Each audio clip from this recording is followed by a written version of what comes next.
दोस्तों, क्योंकि सास भी कभी बहू थी, ये सिर्फ एक टीवी सीरियल नहीं, ये एक इमोशन है।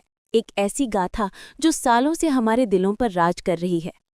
कृतिक और मुनि, वीरानी परिवार की वो प्यारी जोड़ी जिनके प्यार की कस्में खाई जाती थी, आज उनके बीच शक की एक गहरी खाई बन गई है। क्यों? कैसे? किसने बुनी ये साजिश? और इस सब के पीछे क्या कोई और भी गहरा राज है? चलिए मेरे साथ संजना टीवी पर हम इस रहस्यमयी गाथा की हर परत को खोलेंगे। और हाँ, अपने स्टाइल में, यानी खूब सारा मसाला डालकर, क्योंकि बिना मसाले के तो बिरयानी भी अधूरी लगती है ना। क्यों, सही कहा ना मैंने? तो चलिए शुरू करते हैं। हमारे इस धमाकेदार एपिसोड की शुरुआत होती है उस भव्य वीरानी हवेली से। वो हवेली जो खुद में न जाने कितने राज समेटे हुए है। सुबह का वक्त है, हल्की हल्की धूप खिड़कियों से अंदर आ रही है और किचन से गर्मा गर्म चाय और नाश्ते की खुशबू फैल रही है। लेकिन इस मनमोहक खुशबू के पीछे एक अजीब सी खामोशी है, एक अनकहा तनाव है। हमारी सबकी चहेती तुलसी जी सफ़ेद साड़ी में हमेशा की तरह गंभीर और विचारों में खोई हुई किचन में खड़ी हैं। उनके चेहरे पर चिंता की गहरी लकीरें साफ दिख रही हैं, जैसे वो किसी अनहोनी का आभास कर रही हों। उनके हाथ में चाय का कप है और उनकी निगाहें बार बार किचन की खिड़की की तरफ जा रही हैं, जहां से बगीचे का मनमोहक नज़ारा दिखता है। वो अपनी उंगलियों से कप के किनारे को फेरती हुई कुछ सोच रही हैं। उनके दिमाग में एक ही बात घूम रही है, मुनि। उन्हें आजकल मुनि का व्यवहार कुछ अटपटा सा लग रहा था। वो रातों को देर तक जागती थी और सुबह सुबह अपने कमरे में बंद होकर किसी से फ़ोन पर फुसफुसाते हुए बात करती थी। तुलसी जी को याद आता है कल रात का वो सीन, जब मुनि अपने फ़ोन पर किसी से बात कर रही थी और अचानक तुलसी जी को देखकर घबरा गई थी। उन्होंने उस वक्त तो कुछ नहीं कहा, लेकिन उनके मन में शक का एक छोटा सा बीज बो दिया गया था। वो धीरे से अपने पति मेहर जी से कहती हैं, मेहर जी, आजकल मुनि का व्यवहार कुछ ठीक नहीं लग रहा। वो रातों को देर तक जागती है और सुबह सुबह किसी से फ़ोन पर फुसफुसाते हुए बात करती है। मुझे कुछ ठीक नहीं लग रहा। मेहर जी अपने आइकॉनिक अंदाज में लिविंग रूम में अखबार पढ़ रहे हैं। उनका ध्यान अखबार में ज्यादा है, लेकिन पत्नी की बात वो सुन रहे हैं। वो एक लंबा घूंट लेते हैं और कहते हैं, अरे तुलसी, तुम भी ना, नई बहू है, नई शादी हुई है, आजकल के बच्चे फ़ोन पर बातें करते ही हैं। ये नई पीढ़ी के तौर तरीके हैं, हमें इनमें ज़्यादा दखल नहीं देना चाहिए। ज़्यादा मत सोचो। कृतिक तो खुश है ना उसके साथ, बस यही काफ़ी है। मेहर जी की बात सुनकर तुलसी जी थोड़ी शांत होती हैं, लेकिन उनका दिल अभी भी बेचैन है। एक माँ का दिल भला कैसे शांत रह सकता है जब उसे अपने बच्चे के जीवन में किसी अनहोनी का डर हो। तुलसी जी फिर से खिड़की की तरफ देखती हैं और देखती हैं कि मुनि बगीचे में खड़ी है, फ़ोन पर बात कर रही है। मुनि फुसफुसाते हुए कहती है, हेलो, हाँ, मैं तुमसे कल मिलूंगी उसी जगह पर, लेकिन प्लीज़ कृतिक को मत बताना, कोई भी नहीं। तुलसी जी का दिल जोरों से धड़क उठता है। उनके हाथ से चाय का कप फिसलकर जमीन पर गिर जाता है। छन नन्नम की तेज आवाज के साथ कप के टुकड़े टुकड़े हो जाते हैं और चाय फर्श पर फैल जाती है। ये एक अपशकुन का संकेत है दोस्तों। तुलसी जी को लगता है कि कुछ बहुत गलत होने वाला है। उनके मन में आता है कि क्या मुनि का कोई पुराना प्रेमी वापस आ गया है, या फिर कोई और गहरा राज है जिसके बारे में वो बात कर रही है। तुलसी जी तुरंत कमरे में जाकर मेहर जी को सारी बात बताती हैं, लेकिन मेहर जी हमेशा की तरह शांत रहने को कहते हैं। लेकिन दोस्तों, संजना टीवी की संजना का दिमाग तो चलता ही रहता है। मुझे तो लग रहा है ये सिर्फ कोई प्रेमी नहीं, बल्कि मुनि का कोई सीक्रेट चाइल्ड हो सकता है जो अब वापस आ गया है। ओहो, ट्विस्ट पे ट्विस्ट। तुलसी जी का चेहरा पीला पड़ जाता है और उनके मन में सैकड़ों सवाल घूमने लगते हैं। क्या ये वही राज है जिसकी बात मुनि कर रही थी? क्या वीरानी परिवार को एक ऐसे सच का सामना करना पड़ेगा जिसकी उन्होंने कभी कल्पना भी नहीं की थी? अब सीन शिफ्ट होता है कृतिक के ऑफिस में। कृतिक, जो वीरानी ग्रुप ऑफ कंपनीज का सबसे यंग और डायनामिक हेड है, आज भी अपनी मीटिंग में बैठा है, लेकिन उसका मन कहीं और ही अटका हुआ है। उसके सामने बड़े बड़े क्लाइंट्स बैठे हैं और वो एक नए प्रोजेक्ट पर प्रेजेंटेशन दे रहा है। सर, हमारा ये नया प्रोजेक्ट मार्केट में धूम मचा देगा। मैं आपको यकीन दिलाता हूँ, इसके पीछे हमारी टीम की कड़ी मेहनत और रिसर्च है। लेकिन उसकी आवाज़ में वो जोश नहीं है जो आमतौर पर होता है। उसकी आंखें डेस्क पर रखे फ़ोन की तरफ बार बार जा रही हैं। उसे मुनि की याद आ रही है और कहीं न कहीं एक अजीब सी बेचैनी उसे घेरे हुए है। तभी उसकी स्मार्ट और खूबसूरत सेक्रेटरी नेहा उसके कैबिन में आती है। सर, आपके लिए ये एनवेलप आया है, किसी अनजान व्यक्ति ने भेजा है। कृतिक थोड़ा हैरान होता है क्योंकि उसे ऐसे एनोनिमस एनवेलप्स कभी नहीं मिलते। उसके क्लाइंट्स भी थोड़ी देर के लिए रुक जाते हैं क्योंकि उन्हें पता है कि कृतिक को ऐसे गोपनीय लिफाफे नहीं आते। कृतिक एनवेलप खोलता है और अंदर से कुछ तस्वीरें निकलकर टेबल पर गिर जाती हैं। उसकी आंखें उन तस्वीरों पर पड़ती हैं और उसकी दुनिया एक पल में पलट जाती है। कृतिक उन तस्वीरों को देखता है और उसके आंखों में खून उतर आता है। दोस्तों, ये सिर्फ तस्वीरें नहीं हैं, ये है मुनि की तस्वीरें, किसी अनजान आदमी के साथ बहुत ही इंटीमेट पोज में। पहली तस्वीर में मुनि किसी पार्टी में है, एक हैंडसम आदमी के कंधे पर सिर रखे हंस रही है। दूसरी तस्वीर में दोनों एक दूसरे का हाथ पकड़े किसी रेस्टोरेंट में बैठे हैं और उनके चेहरे पर एक ऐसी खुशी है जो कृतिक ने कभी मुनि के साथ महसूस नहीं की थी। तीसरी तस्वीर में तो हद ही हो गई। मुनि उस आदमी के बहुत करीब खड़ी है और दोनों की आंखों में एक गहरा राज छिपा है।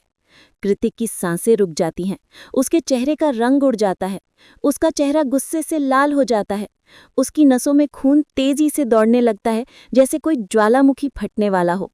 वो अपनी कुर्सी से जोर से उठता है और चिल्लाता है, ये क्या बकवास है? मुनि ने मुझे धोखा दिया। ऑफिस के सारे एम्प्लॉयज उसकी आवाज़ सुनकर सन्न रह जाते हैं, क्लाइंट्स भी डर जाते हैं। बैकग्राउंड में वो डरावना धड़ाम धड़ाम वाला म्यूजिक बजने लगता है जो सिर्फ क्योंकि सास भी कभी बहू थी में ही सुनने को मिलता है। ये म्यूजिक कृतिक के टूटे हुए भरोसे और गुस्से को और भी बढ़ा रहा है। दोस्तों, यहाँ मेरी संजना का दिमाग काम करना शुरू कर दिया है। ये तस्वीरें कौन भेजेगा?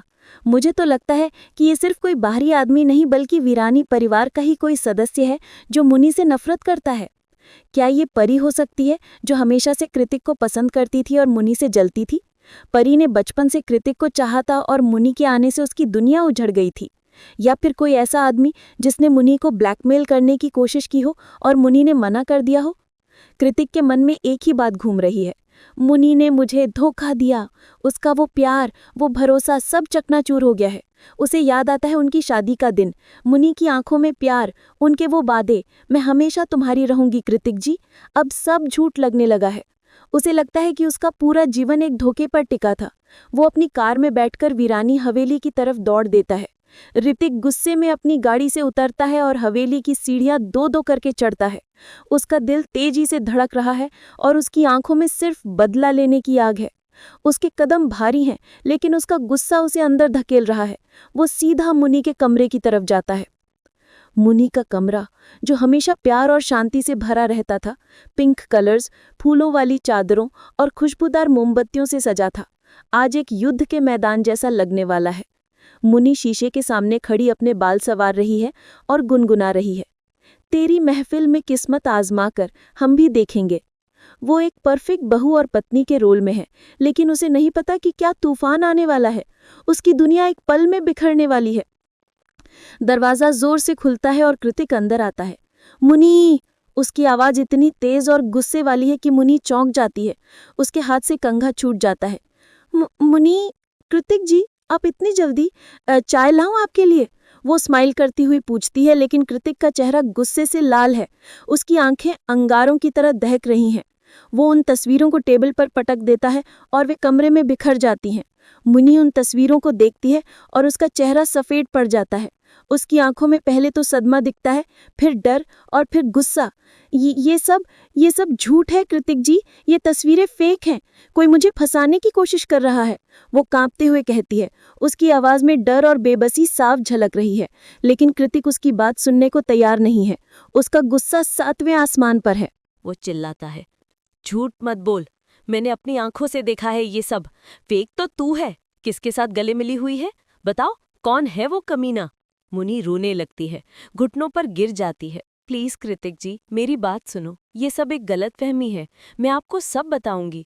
उसके आंसू तेजी से बह रहे हैं और उसका शरीर डर से कांप रहा है, लेकिन कृतिक का दिल पत्थर का हो चुका है। वो मुनि को उठाकर खड़ा करता है और कहता है, गलतफहमी? रात को किसी से चुप चुप कर बातें और अब ये तस्वीरें? मुझे लगता है कि तुमने मेरे परिवार का और मेरे प्यार का मजाक उड़ाया है। वो जोर से दरवाजा बंद करता है और कमरे से बाहर निकल जाता है। दरवाजे की आवाज पूरे घर में गूंजती है। मुनि दीवार से सिर टकराती है। हे भगवान, ये मेरे साथ क्या हो रहा है? मसाला ट्विस्ट, क्या पता मुनि सच में प्रेग्नेंट हो और ये बच्चा कृतिक का ना हो। ओहो, अब वीरानी परिवार में क्या होगा? क्या मुनि को घर से निकाल दिया जाएगा? अब वीरानी हवेली में तूफान आने वाला है। कृतिक के कमरे से निकलने के बाद पूरे घर में एक अजीब सी खामोशी छा गई थी, जो आने वाले तूफान का संकेत दे रही थी। सविता जी यानी हमारी सबकी प्यारी जयश्री ताई लिविंग रूम में सबको बुलाती हैं।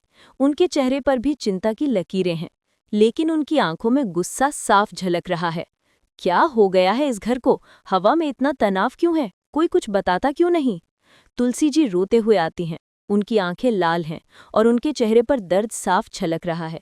माँ जी, मुनि ने कृतिक को धोखा दिया है। तुलसी जी की आवाज में दर्द और सदमा है। सविता जी का ब्लड प्रेशर हाई हो जाता है। वो चिल्लाती हैं, क्या ऐसी बहू? हमारे खानदान की इज्जत को मिट्टी में मिला दिया इसने। घर से निकाल दो इसे। एक पल भी इस घर में रहने लायक नहीं है ये। उनके गुस्से से पूरा घर कांप उठता है। लेकिन मेहर जी बीच में आते हैं। वो शांत स्वभाव के हैं और हमेशा न्याय का साथ देते हैं। माँ जी, शांत हो जाइए। पहले हमें सच का पता लगाना होगा। बिना सच जाने हम किसी पर इल्जाम नहीं लगा सकते। मुनि को भी अपनी बात कहने का मौका मिलना चाहिए। मेहर जी की बात सुनकर सब थोड़े शांत होते हैं, लेकिन तनाव अभी भी बरकरार है। तभी दोस्तों मेरा फेवरेट मसाला एंटर होता है। अचानक नंदिनी, जो कृतिक की बहन है और मुनि से हमेशा जलती थी, लिविंग रूम में आती है। उसके चेहरे पर एक अजीब सी मुस्कान है, जो उसके अंदर के शैतान को दर्शा रही है। उसके हाथ में एक पेन ड्राइव है। भैया, माँ जी, ये देखिए, मैंने मुनि के फ़ोन की कुछ रिकॉर्डिंग्स की हैं। वो किसी राज नाम के लड़के से बात कर रही थी। सब चौंक जाते हैं। किसी को विश्वास नहीं होता कि नंदिनी ऐसा कर सकती है। नंदिनी पेन ड्राइव टीवी से कनेक्ट करती है और रिकॉर्डिंग प्ले होती है। मुनि की आवाज़ सुनाई देती है, राज, प्लीज़ कृतिक को मत बताना हमारे पुराने अफेयर के बारे में। अगर उसे पता चला तो सब खत्म हो जाएगा। मैं अपनी ये नई जिंदगी नहीं खोना चाहती। दोस्तों, स्क्रीन पर बिजली गिर गई। कृतिक फिर फूट फूट कर रोने लगता है। उसे लगता है कि उसकी पूरी दुनिया खत्म हो गई है। मैंने सोचा था तो मेरी जिंदगी है, मेरा प्यार है, लेकिन तू तो जहर निकली। तूने मेरा दिल तोड़ दिया। उसका दर्द उसकी आवाज में साफ झलक रहा है। लेकिन रुकिए, ये कहानी इतनी सीधी नहीं है। यहीं आता है सबसे बड़ा ट्विस्ट। मुनि कमरे से भाग कर आती है। सबकी आंखों में आंखें डाल के खड़ी हो जाती है। उसकी आंखों में आंसू हैं, लेकिन एक अजीब सी हिम्मत भी है, जैसे वो अब सच का सामना करने के लिए तैयार हो। सब सुन लो। हाँ, राज मेरा एक्स था, मेरा कॉलेज टाइम का बॉयफ्रेंड था, लेकिन ये तस्वीरें फेक हैं और रिकॉर्डिंग भी अधूरी है। परी ने ये सब करवाया है। परी, जो कि एक कोले में चुपचाप खड़ी थी, ये सुनकर चिल्लाती है, झूठ बोल रही है ये। मैं क्यों करूंगी ऐसा? मैं तो कृतिक भैया की बहन हूँ। लेकिन तुलसी जी, जो हमेशा सच का साथ देती हैं, अपनी जासूस वाली बुद्धि का इस्तेमाल करती हैं। उन्हें पहले से ही परी पर शक था, क्योंकि परी हमेशा मुनि से जलती रहती थी। वो नंदिनी से पेन ड्राइव लेती हैं और खुद उसकी जांच करती हैं।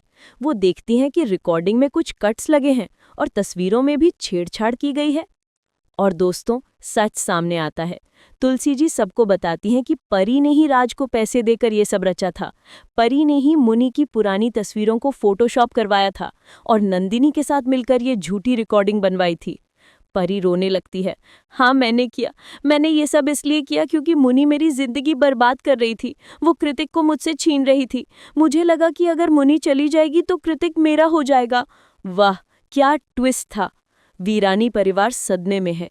कृतिक को अपनी गलती का एहसास होता है। उसे पछतावा होता है कि उसने मुनि पर विश्वास नहीं किया। वो मुनि की तरफ बढ़ता है, उसे गले लगा लेता है। सॉरी मुनि, मैंने गलत समझा। मैं तुम्हें नहीं समझ पाया। तुम मेरी रानी हो, मुझे माफ कर दो। मुनि भी रोते हुए उसे गले लगा लेती है। कृतिक जी, हम साथ हैं तो कोई साजिश हमें अलग नहीं कर सकती। उनके प्यार की जीत होती है और परिवार एक बार फिर एक हो जाता है। लेकिन दोस्तों, एपिसोड अभी खत्म नहीं हुआ है। अभी तो और ड्रामा बाकी है। रात का सीन है। सविता जी अपने कमरे में अकेली बैठी हैं। तुलसी जी उनके पास आती हैं। सविता जी धीरे से कहती हैं, बेटी, ये तो बस शुरुआत है। मुझे लगता है कि मुनि के पीछे कोई और बड़ा राज है, कोई गहरा फैमिली सीक्रेट। मुझे मुनि की आंखों में कुछ और ही दिख रहा है, जो वो छुपाने की कोशिश कर रही है। तुलसी जी सोच में पड़ जाती हैं। तभी कट टू मुनि का फोन। एक मैसेज आता है, मुनि, तुम सच को ज्यादा देर तक छुपा नहीं पाओगी। तुम्हारा बच्चा मेरा है। Oh my God, Cliff hanger. अगले एपिसोड का हुक सेट। अब वीरानी परिवार में क्या होगा? मुनि का कौन सा बच्चा है और कौन है उस बच्चे का बाप? क्या ये सच कृतिक और मुनि के रिश्ते को फिर से खतरे में डाल देगा? ये सारे राज खुलने वाले हैं अगले एपिसोड में। तो दोस्तों, अगर ये धमाकेदार, मसालेदार और ट्विस्ट से भरी रिकैप आपको पसंद आई हो तो कमेंट में मुझे बताओ, संजना और ट्विस्ट ऐड करो। मैं आपके लिए ऐसी ही और धमाकेदार कहानियां लेकर आती रहूंगी। लाइक, शेयर और सब्सक्राइब करना मत भूलना मेरे चैनल संजना टीवी को, क्योंकि अगली स्टोरी और भी धमाकेदार होगी, इसकी गारंटी मैं देती हूँ। बाय बाय, मिलते हैं नेक्स्ट वीडियो में।